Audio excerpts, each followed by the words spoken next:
Hi, today we're going to look into freelance project cost tracker and understand how you can keep track of all the expenses related to freelance business. So let me quickly turn off my webcam so that you can get a complete view of the screen. And jumping on the template, you can see that we have got a freelancer project cost template, which has three different categories: tools, services, and design. You can edit any of these categories by clicking on this pencil icon and editing the details over here. As you can see, I'm editing the detail.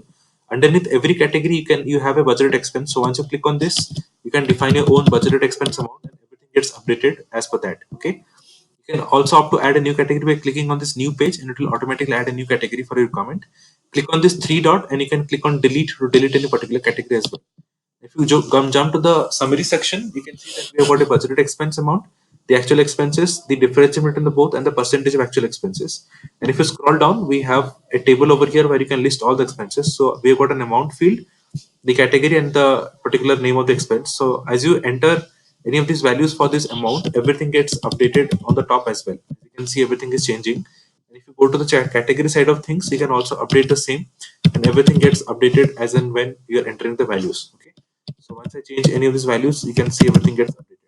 So this is how you can utilize this template in nutshell to keep track of all the expenses with ease using the freelancer project cost template. If you need any customization for this template, feel free to reach out to me at notionformyuse@gmail.com, and I'll be happy to assist you further in this. Thank you. Have a great day. Bye bye.